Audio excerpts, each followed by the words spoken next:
minority of teams that would be the case.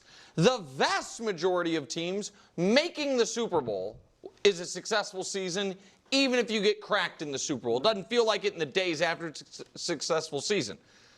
There's just a select handful of teams that truly are, how about this, Super Bowl or failure. Yes. And the Bills are near quite roll the off. They're exactly there. right. I think they're No, there. I was going to say they might be at the very top. Oh. I'm saying they might. Spoff doesn't work so well. I agree.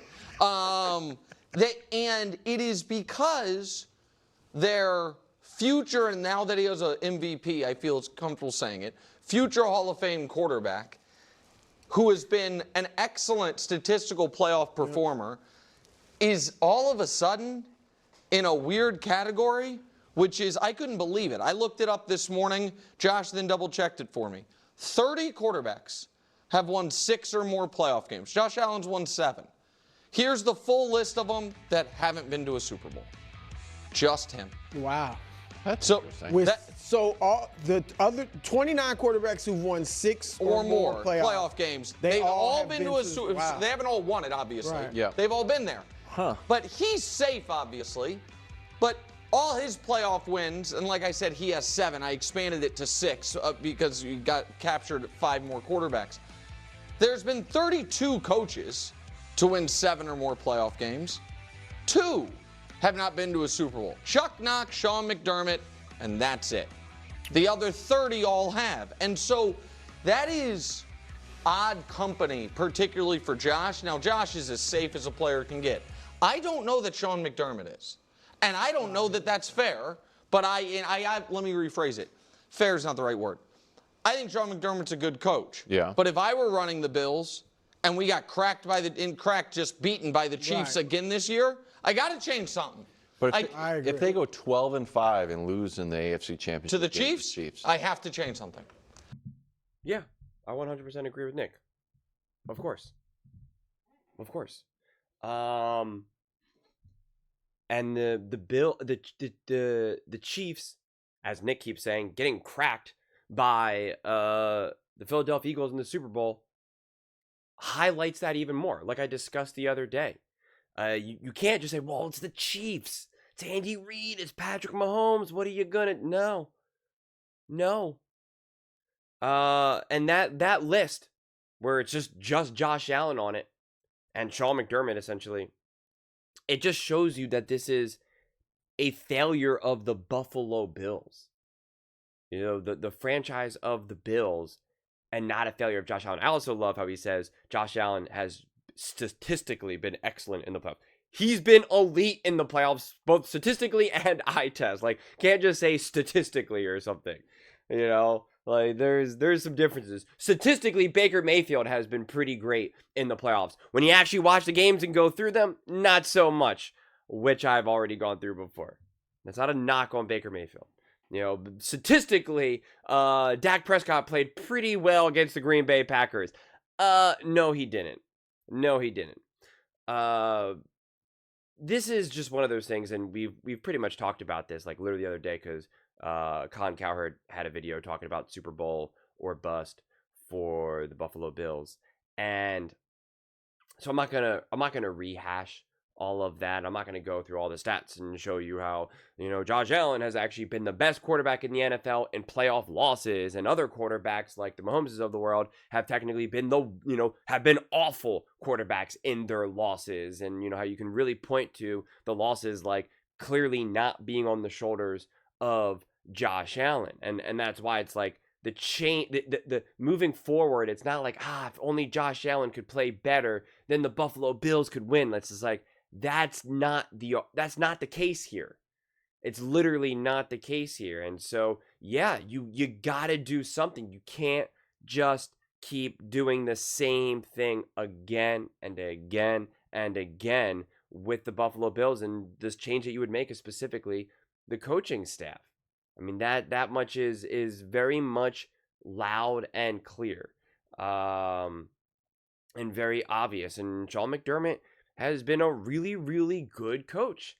That's the reality. Has he been great? Has he been elite? Not necessarily. Can you see his fingerprints all over the game plans and big, massive playoff wins in the biggest moments? No. And this is what I always say. It's like when you watch the Chiefs, when you watch Spags and Andy, like you can see their fingerprints all over the game plans, all over these big moments. Obviously, the players, the Mahomeses, the Kelseys of the world, they step up, but you can clearly see the coaching there. And you see the coaching failures for Sean McDermott in those moments. And I'm not going to act like Brady has done terrible, but even something as simple as what the heck was that opening drive against the Kansas City Chiefs? I was like, what? And what about the play calling in that very game where you just left Josh Allen on an island for all those QB sneaks where it was just like, you got to pull out another play here, bud. You got to try something a little bit differently. And it just doesn't really make a whole lot of sense. The problem is right now, because I've already said they should have made the play and got Ben Johnson. I think that would have been a home run. And then I made the argument they could have, and someone in the comment section did not understand my take at all. And it doesn't even matter. But I said they could have hired Ben Johnson and got Fangio as a defensive coordinator. And you'd be hard pressed to find Ben Johnson or Fangio turning that down. Bringing in Ben Johnson to run this offense and be the head coach and having Fangio be the defensive coordinator would have been huge. And so, but you obviously can't do that now.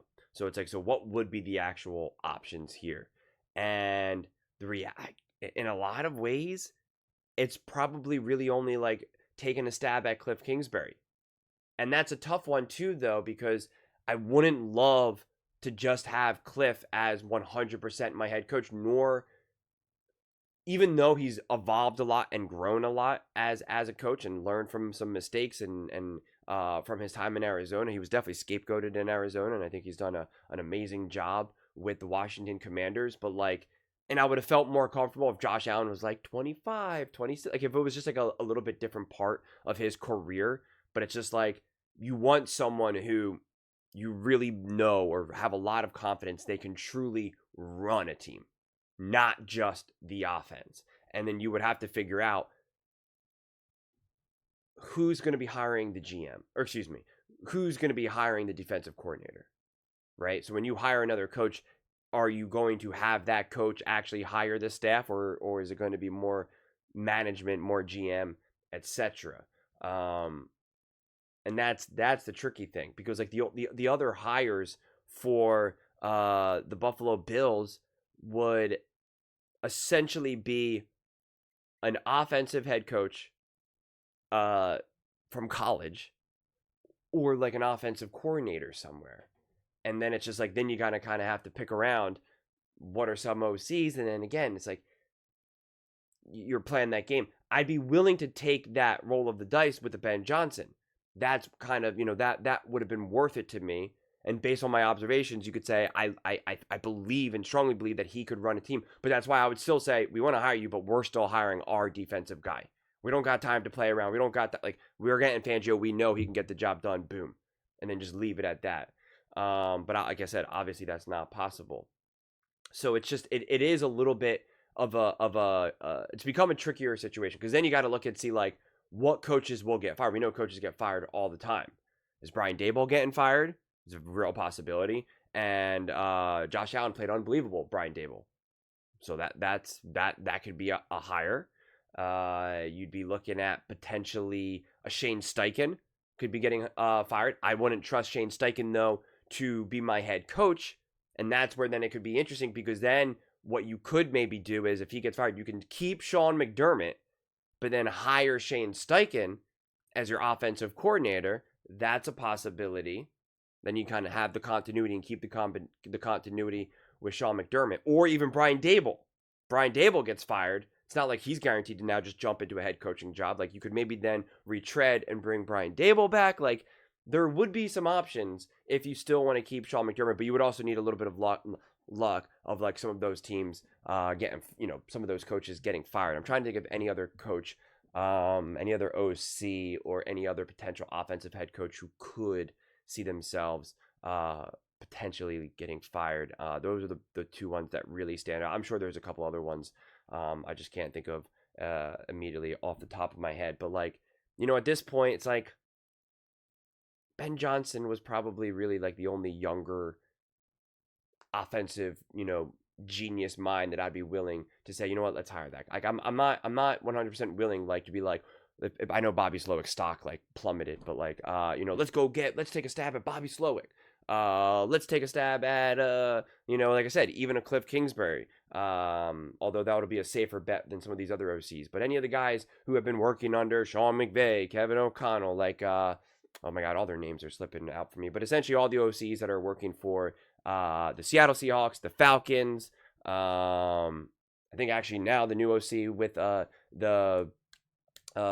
Texans and stuff, like the pool of these offensive coaches right now are a lot of these guys who are just a lot younger, have been working under the McVays and whatnot, and it becomes a little a bigger of a risk from my viewpoint to hire those guys as the head coach at this point in Josh Allen's career. So you'd have to really think about it.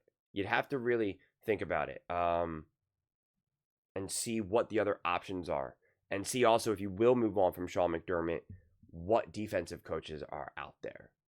And what's the possibility there. So an interesting thing that could happen is if I had to choose, I would probably potentially lean towards, and I'm not a huge Sean McDermott fan, but if Brian Daboll and Shane Steichen get fired, I would probably try to make a play at them to be my offensive coordinator. It's not that like Brady has been bad, but I would potentially be looking for a next level here, and then keeping Sean McDermott. And then you get to have some continuity on defense and continuity in terms of like who the voice is in the locker room as the head coach. I would be probably more inclined to that unless there's another offensive coordinator or an offensive head coach that I'm just not thinking about right now.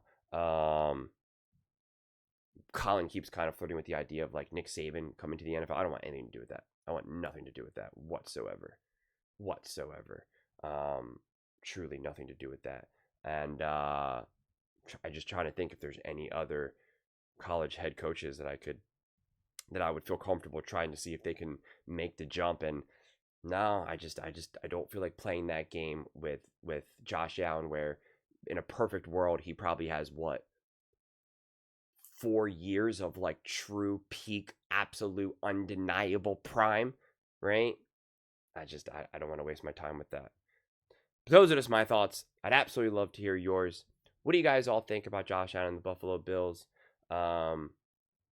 If they come up short this year, what changes? What choices do you think they have? Should they make any changes? Is it Super Bowl or bust, or do you agree with Deion Dawkins that is never Super Bowl or bust? I really think his answer was a little bit disingenuous. I get what he was doing. He was playing the semantics game. He's a very smart guy, and so I respect it. But it's kind of like, come on, man. You know what we mean by Super Bowl or bust. Because he's like, what, do we just void all the contracts? It's like, that's not what anyone's saying. Come on, man. Come on. But those are just my thoughts. I'd absolutely love to hear yours. What do you guys all think about the Buffalo Bills? Let me know in the comments below. I read every single comment. It's whether you agree with me or disagree with me. Either way, let's get in some discussions. Let's get in some fights. But ultimately, let's just have some fun. And please do consider subscribing. We're building an amazing community here, and I absolutely love to see you part of it. I want to build something that we all generally feel connected to. Something that we're really excited to be part of. I think we're on our way to doing it. Please don't forget to give this video a thumbs up, as it really does help with the visibility and the algorithm. Thank you so much. See you next time.